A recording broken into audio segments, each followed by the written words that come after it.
Hi, welcome to JadeKind Gaming. I'm Adam. Today I'm going to be doing a flip through and review of an old book, the D20 Modern Role-Playing Game by Wizards of the Coast. Up at least until GURPS, and I'm still figuring out GURPS and deciding that this was certainly my favorite role-playing game. If you're familiar with the 3rd or 3.5 edition of Dungeons & Dragons, it's the same system, only in a modern, and then they have supplements to make it future or past modern, or all sorts of things like that. But you know, it's guns and that kind of setting generally. And I found it, because of how variable it went from current modern to where it could go up to spaceships and all that sci-fi, all the way back to really the age of piracy with different of the supplements they released for it. It was the most versatile for what game I wanted to run. So really, it's only been now that I'm really getting into GURPS that I'm finding that in there and liking that. But this, of course, being on the D20 system, the same system as 3.5 Dungeons & Dragons, if you knew that system, it was so easy to learn, and that was another thing that I did love about it. It was just, you picked it up and you got it. It's an old book, but I figured out, you know what, I did, even though GURPS is new to me, and that's why I'm doing those flip-through reviews, it's old books too. So, in case you haven't seen it, and I'll be able to, you can still find it places online. There's still some places that resell it. And ultimately, my opinion is if Wizards wants to bring me back with their D&D next, they release supplements to make it where I can do D20 Modern sort of stories, they'll have a fighting chance. But we'll get started here. They do use the same characters a lot throughout it.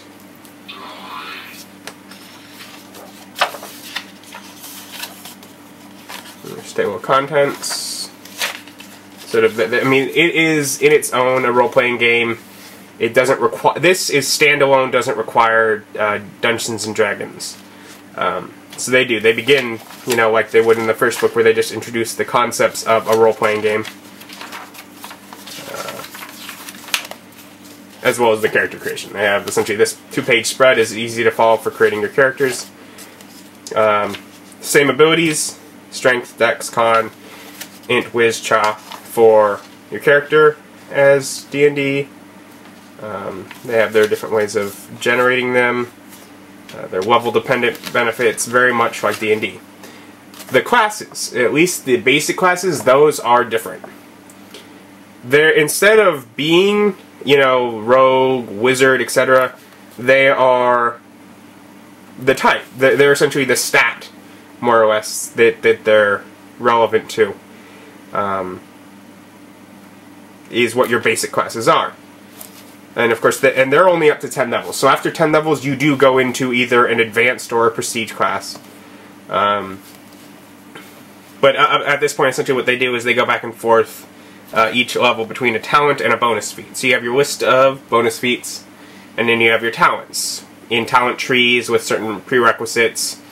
The fast hero is, of course, Dex. Tough hero is Constitution. Smart hero, dedicated. And this setting is, at least in the core book, mundane. They have an supplement that will make it so you can essentially run magic settings, but it's assumed everyone's human. And you have those 6 classes for each of the main stats for what kind of character you are. You get your starting occupation, which does add, has requirements as well as giving you different benefits, whether it's extra wealth, bonus feat, class skills or skill bonus, etc.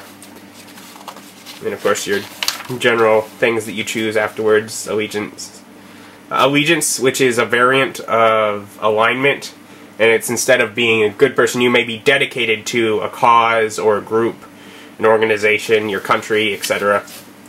To truth and justice, whatever it may be, you're dedicated to something, not just you're a good guy. They use wealth as an arbitrary system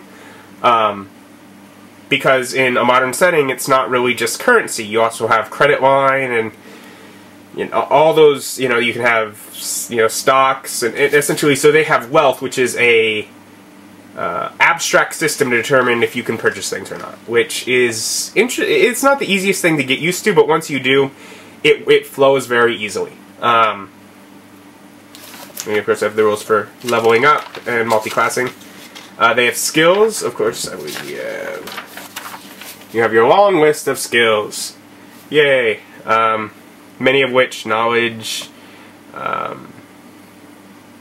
you know, disable device, disguise, bluff, are very similar to D&D. Others, you know, computer use, drive. What are some of them? You know, there's some that are very much modern, and they're in, you know, if you're used to 3.5 edition of D&D, they're in that same sort of, you know, layout where you get your text, your basic information, some example uses, you know, ways to use it, things that it does. Yeah. So you go through all those skills, many of which are the same from D&D, and then the ones that are needed for a modern setting. Like D&D, feats. List of feats with their prerequisites. And, you know, as you can see, sometimes there are less than human elements. The main book, other than, you'll see at the end, does go mostly if you want to just have a normal mundane world. I mean, it works very well for that.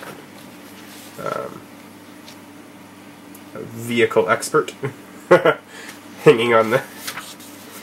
and then we get the equipment where it does describe how to use wealth checks and when you can take 10 or take 20, when you actually lose wealth points as opposed to just being able to afford it without losing any of your money, essentially. You go through weapons, all the modern weapons. I think they have a supplement of just extra weapons. But, you know, they have enough to get you started here. Different types of ammunition, grenades, melee weapons, improvised armors. And I love just some of the general equipment, although that's one of the reasons I would love to see this book made again for a new version. That would be the reason I'd want a D&D next one. Is because some of them just seem very 90s. I mean, when was the book made? Does it say real quick? Yeah, I'm thinking sometime in the late 90s probably.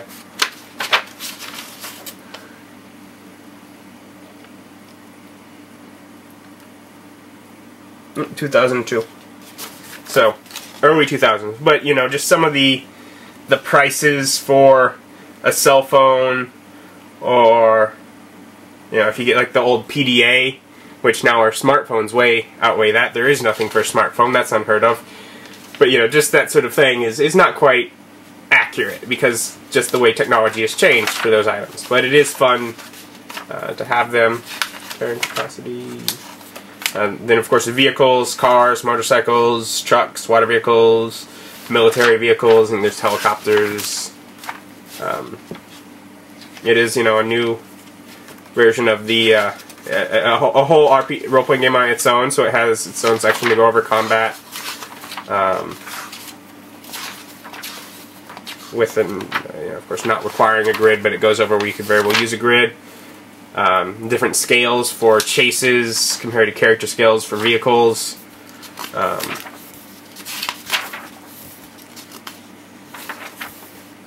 Okay. Advanced classes. One of the things to point out with Modern is there are two types of, you know, because in D&D you had your basic classes, and then there were prestige. But the basic classes, you could go 20 levels. This doesn't give you that option. If you can only go 10, and then either you take another basic class, but they have these advanced classes, which are like prestige, but with much lower requirements, where you can get into them only, you know, after, you know, level 3 or 4, you can start taking an advanced class. They later on do have some prestige classes, but these are really what more fills a lot of the more generic goals like a rogue or a wizard would in D&D, you have to, you take a few classes before it, and then you can get into these. Though the basic classes really, have a lot of flavor to them, they're not a specific goal, they're a specific type. But these are the ones that'll sound, with names that would sound more familiar. Like Soldier, which only requires a base attack bonus of +3, plus 3 ranks in a knowledge, and a feat. You can get there level 3 or 4 easy. Martial Artist, Gunslinger, Infiltrator, what is that? The Daredevil, Bodyguard, Field Scientist, Techie. The Techie has his robots that he can build and his mastercraft and stuff. It's one of the ones. It's not the easiest. It's more like the wizard kind of management of things, but it's fun. Field Medic, Investigator, Personality, which is like the celebrity, Negotiator. So those are essentially your advanced classes, which is in between basic and prestige. They have the game mastering section, which is all the stuff needed to run the game, setting up the atmosphere, telling the story, awarding experience and loot, when people level up, how much experience to award, and then of course following that is Friends and Foes, which goes over what are ultimately the NPCs. It has the Creature Factory, and this is used to create your various creatures, essentially. You can make, and they go over, this is where you do get all sorts of types. Evolution, Dragon, Elemental, you can go all sorts of things, and they have, of course, the the different sizes, stats relative, essentially to build your own monsters, and then they give, abilities to give them fast healing, low light vision, ways to do skills and feats. They give some examples: ape, bat, bear. Then, fancy examples as well: bugbear, displacer beast. So they give some examples of monsters as well as animals that you can use, and they give the ways to build them. So just because they don't have all the fantasy creatures from D&D, they give you the tools to make them. And I believe, even some extra weird species in here just for some of them. They set up a bit of a interesting, so you can have your mundane characters fighting against monsters of shadow. Their vampire clown image. And, giving creatures weaknesses and fleshing out character traits. Very tall, unfeeling, sweaty. Okay. And then after that we get what are more like NPCs. And they give it sort of, like strong, fast, ordinary. Which is, a strong ordinary and fast ordinary, low-level bounty hunter, mid-level, so they give different types of, different levels of different types based on some of the classes that they would be to make that kind of, that they used to make that kind of character. Whether it's, police officers, mechanics, gang members or gang leaders, terrorists, or taxi drivers, drug dealers or reporters, politicians, which I'm sure is between the, they give, that way you have just general stats, and on them, like where they have here, the politician, that's sort of what they call it, but ultimately it's a smart, charismatic ordinary. And for that, they describe it here, in addition to politicians, it could be executives, lawyers, managers, teachers, nightclub owners. So essentially you can just sort of get general statistics at different levels for whatever you need just for your NPCs. You have a very readily available NPCs, essentially. And then you get this back part, there's still quite a bit of the book, and it starts with campaign models, like Shadow Chasers. And this will have some classes. I think the prestige classes were only in the other books. now that I'm thinking about it. Although these might actually follow as Prestige instead of Advanced. But you know, the Shadow Slayer and the Occultist, like the Occultist probably, yeah, it has, looks like Arcane Research Scrolls. I think some of them will have spells in here. Agents of Psi, so these are psionic abilities for the Telepath and the Battle Mind. They'll have psionic abilities. So these make it where you can have, if you allow these rules, which are in separate sections of the book, and therefore not necessarily where the players just see them and are like, oh, that's for me. You can tell them these are available for my campaign. They have the Mage and what is it? And the Acolyte. Those are the two casters. Those are the ones that are the casters of Divine and Magic. So you get that kind of thing in here, and they have FX abilities, which are the Psi abilities as well as the spells, and they give sort of how that works: Arcane and Divine spells. Then they have the spell lists, which include normal one: Detect Animal, Magical Aura, Daze, Light, Mage Hand. But then at times they'll also have, let's see some other ones: Power Device. Power is one inoperable electrical or mechanical device. Let's see, possible arrows. Yeah, a lot of them are very similar to D&D, but you get a couple that are technologically involved. And then with the book that adds even more to the magic section, they add even more to those technological ones. But yeah, you go over the spells listed very much like the 3.5 edition of D&D. And psionic powers, also like it, they have their power lists: Mind Link, Distract, and they list those as well. I think that sort of gets to the end where there's our character sheet. Of course, that I think Wizards might. Last I checked, they still had it on their website. If you dig enough, you could find the character sheet as a PDF. Index. Back of the book.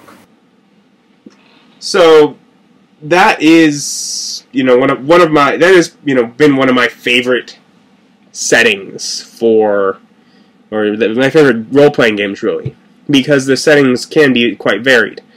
So if you play 3.5 or 3rd editions of D&D and you didn't know about it, I mean, I'll find somewhere online we can pick up. You can still find, as I said, often used copies of the book. Always check eBay if you can't find it anywhere else. It is, I've loved it.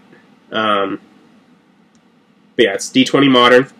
I may show off some of the other books I have of the system as well. But yeah, so yeah, if you do play that setting, that D20 setting already, it adds great variety. It allows you to feel like you're playing a different game when you already know the rules. And that was probably one of the things that initially drew me to it so well. So check it out. Have a great day. Bye.